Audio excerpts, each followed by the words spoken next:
तो एक बार फिर से आपका स्वागत है उत्तराखंड की खबरों में और करते हैं आप खबरों की शुरुआत। सबसे पहले बात करते हैं मौसम की। तो कल देर शाम के बाद से उत्तराखंड के कई इलाकों में राजधानी देहरादून समेत जमकर बारिश हो रही है। देहरादून में हुई बारिश के बाद कई इलाकों में जो पानी था वो लबालब भर चुका है। लोगों को घरों से निकलना तक मुश्किल हो गया है। राजपुर रोड, नेहरू कॉलोनी, पटेल नगर, खुड़बुड़ा समेत कई इलाकों में इस वक्त जल भराव की स्थिति देखने को मिल रही है और जल भराव के चलते कई जगहों पर जाम जैसे हालात भी हो गए हैं। वहीं पुलिस देर रात से ही लाउड स्पीकर के जरिए लोगों को सतर्क रहने की चेतावनी दे रही है। तो कल देर शाम से लगातार बारिश हो रही है। देहरादून की तस्वीर, जहां पर कई जगह इस वक्त जल भराव की स्थिति है।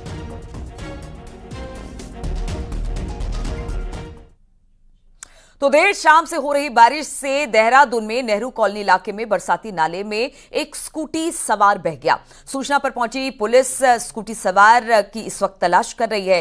रामप्रसाद बडोनी दुधली से देहरादून की तरफ आ रहे थे। आपको बता दें कि देर रात से ही तेज बारिश हो रही है। बरसाती नाले उफान पर है और बताया जा रहा है कि स्कूटी सवार बह गया। फिलहाल पुलिस उन्हें ढूंढने का काम कर रही है।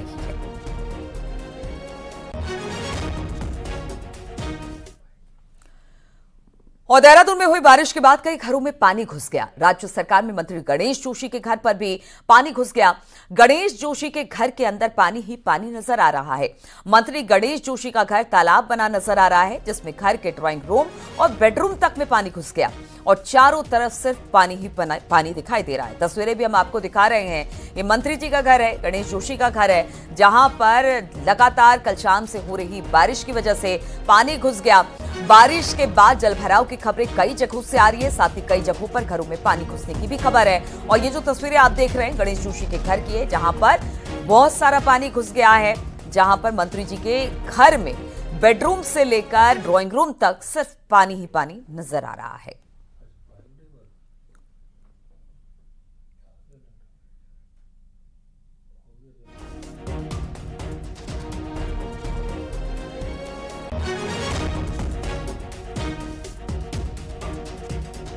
और इसी पर बातचीत करने के लिए सत्येंद्र बर्थवाल इस वक्त हमारे साथ देहरादून से जुड़ गए हैं।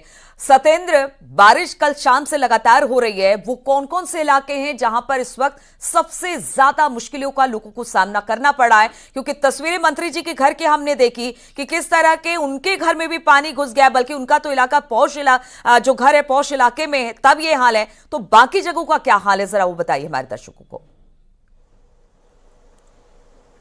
बिल्कुल नीलो, क्योंकि मौसम विभाग की जो चेतावनी थी, उस चेतावनी के अनुसार देर रात से ही बारिश शुरू हो गई थी और लगातार अभी भी जारी है।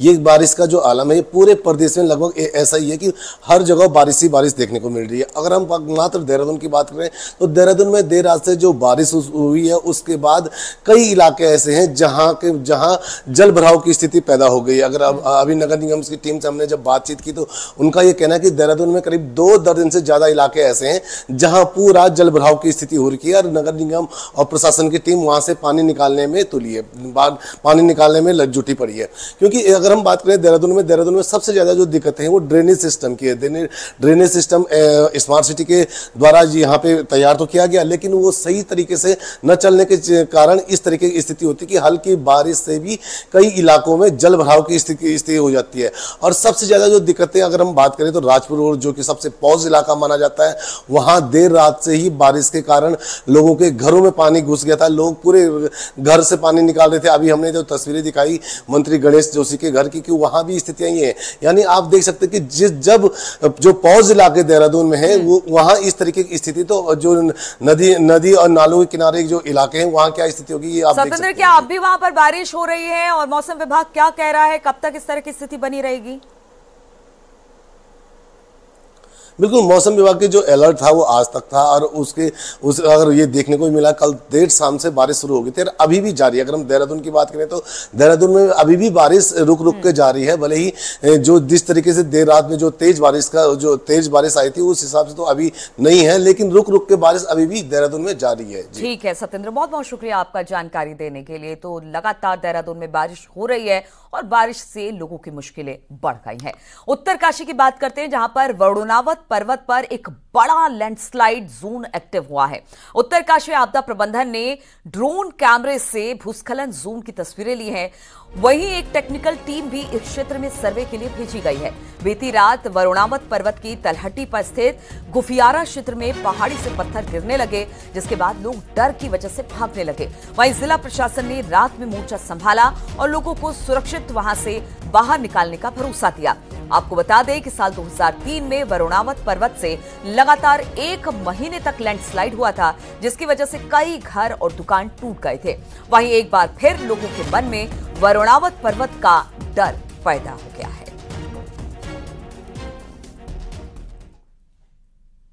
तो पूरी टेक्निकल टीम गई है और तकनीकी विशेषज्ञ टीम, मैंने उनको कहा कि आप जहाँ लैंडस्लाइड हुआ है वहाँ भी चले जाएं, पूरा निरीक्षण करके लाएं कि क्या इसके कारण थे और क्यों हुआ। सरोवर नगरी पर बढ़ते बोझ के बाद कैरिंग कैपेसिटी पर फिर से सवाल खड़े हो रहे हैं। पिछले कुछ सालों में अंधाधुंध निर्माण लैंडस्लाइड से शहर पर खतरे के बादल मंडरा रहे हैं और अब नैनीताल के लिए हालत बेहद चिंताजनक हो चुके हैं।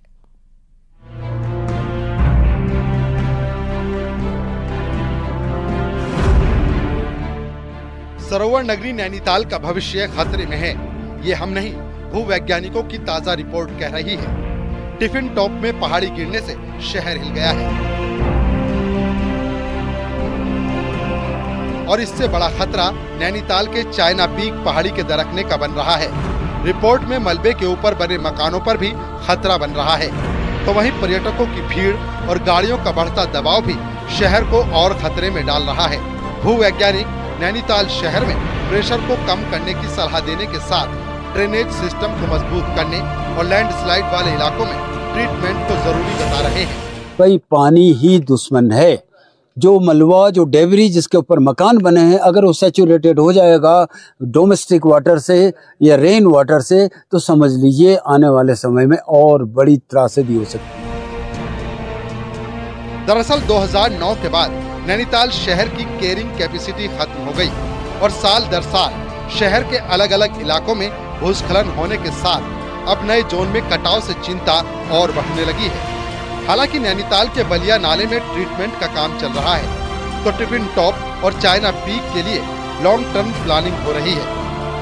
तो वहीं शहर के कई इलाकों में जिला प्रशासन नए निर्माण पर रोक लगाने के साथ साथ अवैध मकानों को ध्वस्त करने की कार्रवाई पर विचार कर रहा है। बलिया नाला में काफ़ी तीव्र गति से काम चल रहा है। उसमें जो छूटे हुए एरिया हैं उनमें भी उनको भी टेकअप करा जा रहा है। चाइना पीक का जो क्षेत्र है वहाँ पिछली बार लैंडस्लाइड की घटना सामने आई थी, तो उसके बाद उसका एक टेक्निकल इंस्पेक्शन हमने कराया। वो फॉरेस्ट का एरिया पड़ता है। फॉरेस्ट डिपार्टमेंट की ओर से लगभग 60 से 70 लाख के आसपास DPR भेजी गई है। बहरहाल अगर रिपोर्ट को दरकिनार किया गया तो आने वाले वक्त में नैनीताल बड़े भूस्खलन को दावत दे रहा है। जरूरी होगा कि शहर को बचाने के लिए वक्त रहते कोई ठोस कदम अभी उठा लिए जाएं। न्यूज़ 18 के लिए नैनीताल से वीरेंद्र बिष्ट की रिपोर्ट।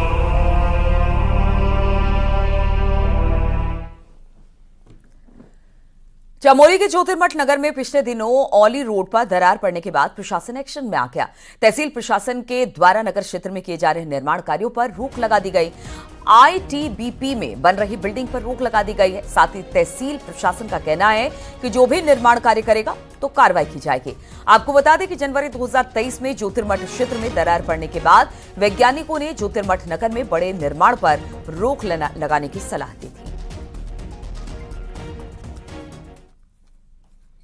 जोशीमठ में हम तो पहले सरकार से सबसे पहले ये मांग करते हैं कि यहाँ जो सुरक्षात्मक काम होने हैं, जैसे नालों का है, नीचे सुरक्षा दीवार लगनी है, जिन जिन वार्डों में ज़्यादा खतरा है वहाँ रोक लगाया जाए। उस पर भी कुछ क्षति हुई है तो उनका काम तत्काल हमारे द्वारा रुकवाया गया और जो भी खनन की जो सुसंगत धाराएं हैं उसमें हमने चालानी कार्रवाई करके DM साहब को हम प्रेषित कर रहे हैं रिपोर्ट।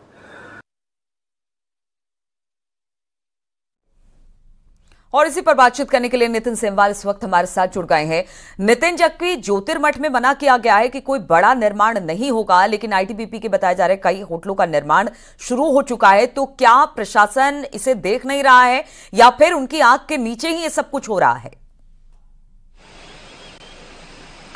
जी निश्चित रूप से अगर देखा जाए तो कहीं ना कहीं प्रशासन की लापरवाही जरूर यहाँ पे दिखती है, क्योंकि जिस तरीके से 8 वैज्ञानिक संस्थानों ने जोशीमठ नगर में पहले ही कह दिया था कि यहाँ पे बड़ा निर्माण नहीं किया जा सकता, अगर बड़ा निर्माण करेंगे तो भविष्य में और ज्यादा खतरा बन सकता है, लेकिन उसके बाद भी न लोग मान रहे हैं न सरकारी एजेंसियां मान रही है। लगातार धड़ल्ले से निर्माण कार्य हो रहे हैं। चाहे आईटीबीपी में बात कर ले तो वहाँ पे CPWD के द्वारा जो आईटीबीपी की बड़ी बिल्डिंग बनाई जा रही है वो भी उस इलाके में जहाँ की पहले ही दरार पड़ चुकी है। उसके नीचे अगर बात करें तो मनोहर बाग वार्ड है, वहाँ दरार है, और पूरा मरवाड़ी का इलाका उसी क्षेत्र में है, वहाँ पे भी दरारें पड़ी थी। उसके बावजूद भी लगातार निर्माण कार्य होते चले गए।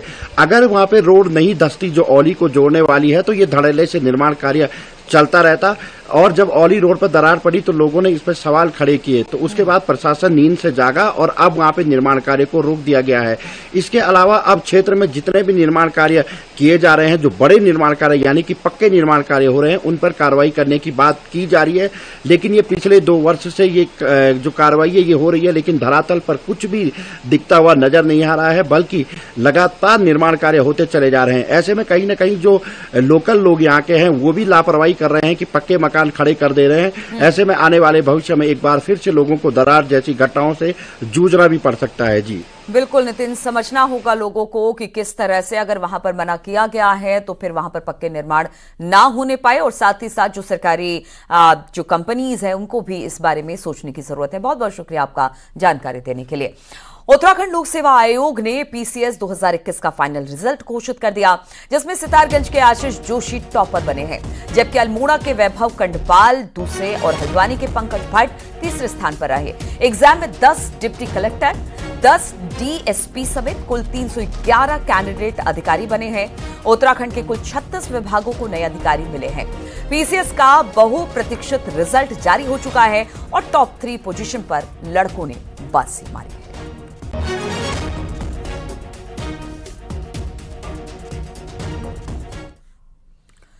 हल्द्वानी से एक वीडियो सोशल मीडिया पर खूब वायरल हो रहा है, जिसमें करीब 4-5 लड़के 2 गाड़ियों से हुड़दंग करते नजर आ रहे हैं।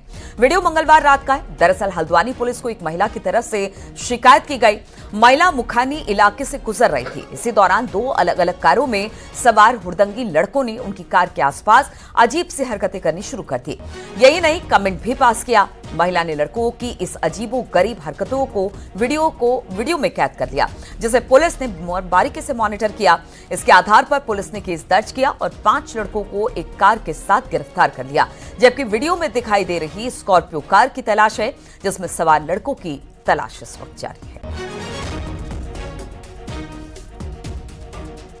देखिए, पुलिस ने इसमें तुरंत संज्ञान लिया है और कंप्लेनेंट को बुलाकर उससे तहरीर ली गई है और इस पर एक FIR भी पंजीकृत हो गई और जो व्हाइट गाड़ी है वो भी पुलिस ने कब्जे में ले ली है और 5 जो इसमें चिन्हित किए गए थे लड़के उनको पकड़ लिया गया है और एक जो ब्लैक कलर की स्कॉर्पियो है उसकी तलाश जारी है, उसे भी हम शीघ्र पकड़ लेंगे। हल्द्वानी के बनफूलपुरा कांड के 50 आरोपियों को हाईकोर्ट से जमानत मिल गई है।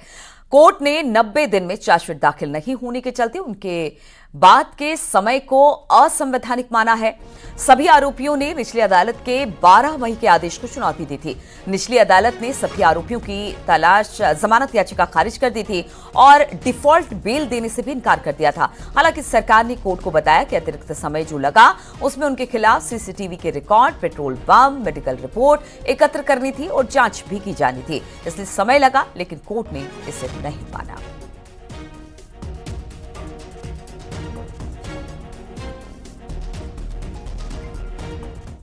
जिसमें नीचे की कोर्ट ने 90 दिन के बियॉन्ड चार्जशीट फाइल करने का टाइम एक्सटेंड कर दिया गया था, तो उसको हमने यहाँ चैलेंज किया था और कहा था कि ये अवैधानिक है, बिना किसी आधारहीन है, बिना किसी आधार के टाइम को बढ़ा दिया गया है और 90 दिन के बाद अगर चार्जशीट फाइल नहीं होती तो यह अक्यूज का अधिकार है कि उसको जमानत दी जाए।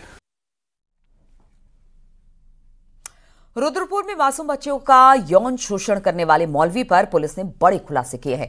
आरोपी मौलवी के बारे में परत दर परत बेहद डराने वाली बातें सामने आ रही है। यहां तक कि बच्चियों को जिन्न का डर दिखाता था और मौलवी के पास से चाइल्ड पॉर्न वीडियोस का पूरा एक जखीरा मिला है। जरा देखिए रिपोर्ट।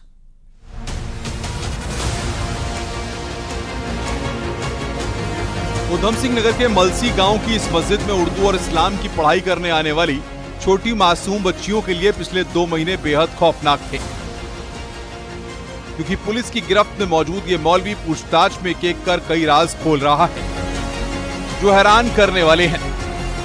छोटी बच्चियों के यौन शोषण से पहले ये दरिंदा मौलवी इसकी पूरी कहानी लिखता, बड़े लड़कों को खराब पढ़ाई के नाम पर पीटता, बड़ी लड़कियों को शाबाशी देता और उन्हें विदा कर देता, और उसके बाद छोटी बच्चियों के साथ एसी वाले कमरे में पॉर्न का गंदा खेल खेलता। बच्चियां अपना मुंह न खोल दें इसके लिए उन्हें डिब्बे में बंद जिन का मौत वाला खौफ दिखाता। हैरानी की बात यह है कि मौलाना की शिकार हुई 6 बच्चियां अभी तक सामने आ चुकी हैं।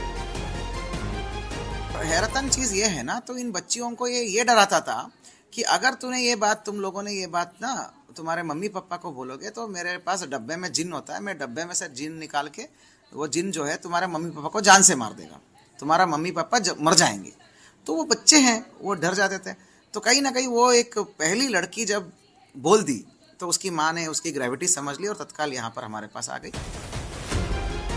पुलिस के मुताबिक मौलवी से घटना के बाद अपना मोबाइल छुपा लिया था, लेकिन कॉल डिटेल के आधार पर उसका मोबाइल पुलिस को मिल चुका है, जिसे देखकर पुलिस भी हैरान है, क्योंकि मौलवी दिन रात पॉर्न देखता था। विशेष तौर पर उसे चाइल्ड पोर्नोग्राफी देखने का शौक था।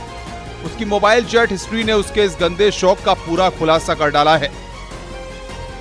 उसने बड़ा चालाकी से जब वो अरेस्टिंग हो रहा था तो उसने अपना फोन छुपा दिया था।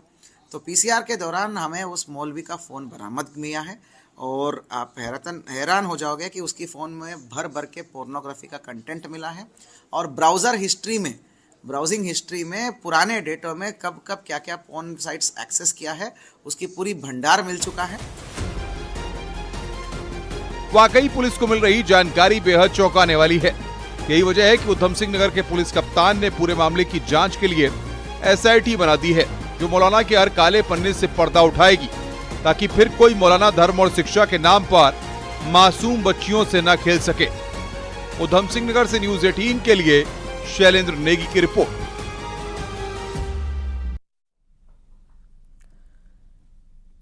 और देहरादून में बीजेपी संयुक्त मोर्चे की मीटिंग हुई। बैठक में सीएम पुष्कर सिंह धामी और प्रदेश अध्यक्ष महेंद्र भट्ट मौजूद रहे। मीटिंग में 2 सितंबर से शुरू होने वाले बीजेपी की सदस्यता अभियान को लेकर चर्चा हुई। इस दौरान सीएम धामी ने कार्यकर्ताओं से कहा कि छोटी छोटी टीम बनाकर समाज के हर वर्ग के लोगों से मिलने के लिए जाए।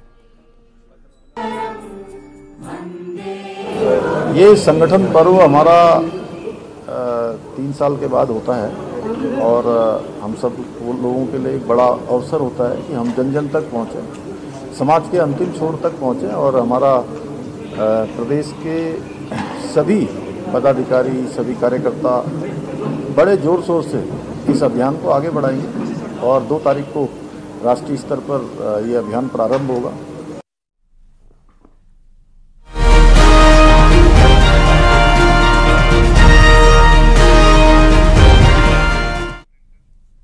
तो रिलायंस इंडस्ट्रीज लिमिटेड यानी कि RIL की आज 47वीं एनुअल जनरल मीटिंग यानी कि AGM होगी। ऑयल से लेकर टेलीकॉम सेक्टर की दिग्गज कंपनी RIL की AGM का निवेशकों को इंतजार है। इस AGM में कंपनी के चेयरमैन मुकेश अंबानी रिलायंस इंडस्ट्रीज और जियो के बारे में कई बड़ी घोषणाएं कर सकते हैं। रिलायंस की AGM से मुख्य उम्मीदें रिटेल और डिजिटल बिजनेसेस की लिस्टिंग के लिए टाइमलाइन को लेकर है। साथ ही कंपनी की ओर से और कई घोषणाएं आज हो सकती हैं।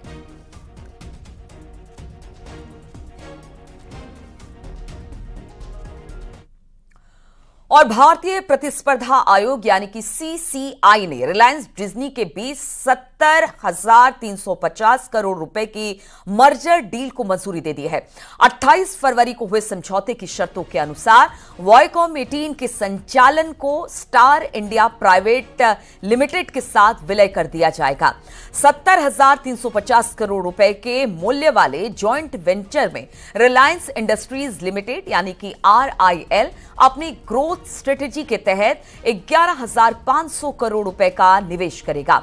जॉइंट वेंचर में वायाकॉम 18 का हिस्सा 46.8%, तो RIL की 16.34% की हिस्सेदारी होगी, जबकि जॉइंट वेंचर में डिज्नी की 36.84% हिस्सेदारी होगी। इस साल के आखिर तक डील पूरी होने की उम्मीद है। रिलायंस और डिज्नी की जॉइंट वेंचर की चेयरपर्सन नीता अंबानी होंगी, जबकि उदय शंकर को वाइस चेयरपर्सन वो होने वाले हैं।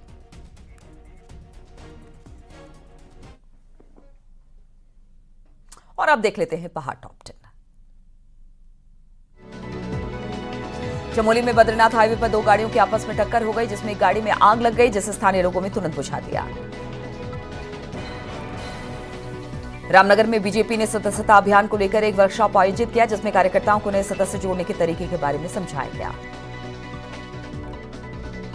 पौड़ी में ठेकेदार संगठन ने लोक निर्माण विभाग कार्यालय में धरना देकर बड़े टेंडरों को छोटे छोटे टेंडरों में बदलने समेत 19 मांगों को लेकर धरना दिया। धारचूला के ग्रामीणों ने शिक्षक की कमी को लेकर पिथौरागढ़ डीएम दफ्तर पर प्रदर्शन किया और टीचरों की नियुक्ति की मांग की। टेरे में आंगनबाड़ी वर्करों ने मानदेय बढ़ाने समेत 10 मांगों को लेकर एक रैली निकाली। मांगे जल्द न माने जाने पर उग्र प्रदर्शन की चेतावनी दी। विकासनगर में लगातार आपराधिक घटनाएं बढ़ती जा रही है। पुलिस ने लोगों से अपने बच्चों पर नजर रखने की अपील की है। टेरे में प्रतापनगर कांग्रेस से विधायक विक्रम नेगी ने भिलंगना घाटी में आपदा प्रभावित क्षेत्रों का दौरा किया और प्रभावितों की समस्याएं सुनी। विकासनगर में जनसंघर्ष मोर्चा के कार्यकर्ताओं ने तहसील पर प्रदर्शन किया और उपनल कर्मियों को परमानेंट करने की मांग की। हाईकोर्ट बार एसोसिएशन का चुनाव 13 सितंबर को होगा और उसी दिन उनके नतीजे भी घोषित किए जाएंगे। अल्मोड़ा बागेश्वर दुग्ध संघ इस बार उत्तराखंड में दुग्ध उत्पादन से पहले नवंबर में आ गई। बागेश्वर में 65% और अल्मोड़ा में 25% दुग्ध उत्पादन बढ़ा है।